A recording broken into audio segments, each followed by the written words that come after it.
decks in the sea level like that go for love, and Holland's in serious trouble. If Cook's anything like his brother Snowy, I'll be buggered if I know what you ever saw in him, Queenie.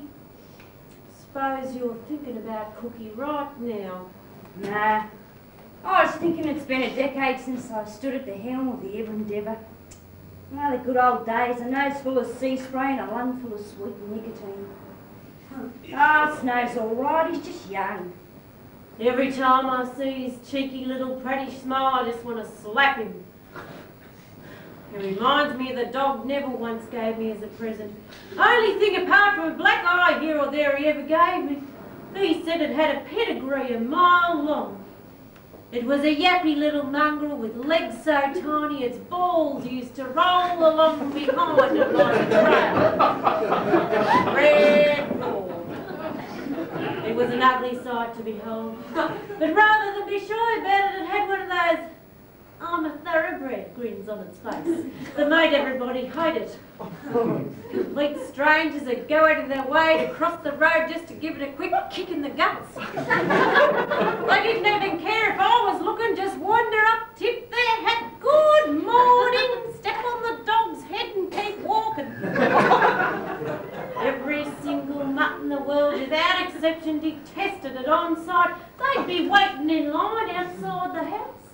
He was covered in teeth marks from head to toe.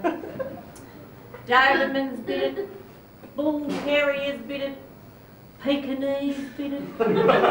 Shit, I even bit it. I never knew you had a dog. Well, I did. I thought I'd heard all your stories 100 times. Well, what happened to it? Canine suicide. You see, it turned into a complete nervous wreck. I was taking the stupid, smelly shit of a thing for a walk one day when this dog posse comes looking for it. Before I can get a good grip on the lead, it bolted and ran headlong under the dual wheels of a cement truck. Didn't even try to dodge it, just splat under the wheels. Ended up looking like some avant-garde bath mat. Neville found out about it at the pub and rang me to say when he got home he'd beat the living shit out of me. So I peeled the dog off the road, got some paint and wrote "Welcome" on it in big white letters. Then I left it outside the front door for him. He didn't notice the dog. Even wiped his feet on it, if I remember correctly.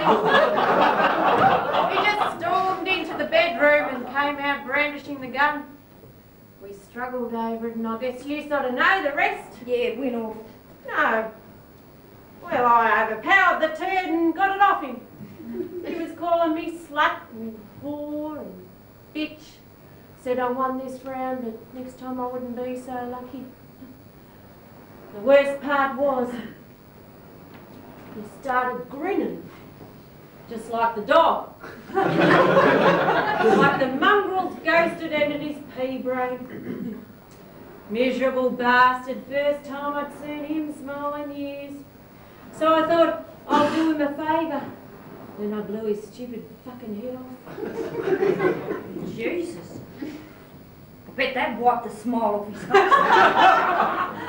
Wiped it off and stuck it onto the kitchen wall. You always said that the gun just went off. Yeah, well, it did just go off just after I pulled the trigger. I mean, you've been lying to me for 8 years. You had me totally believing you. Why would you do something like that?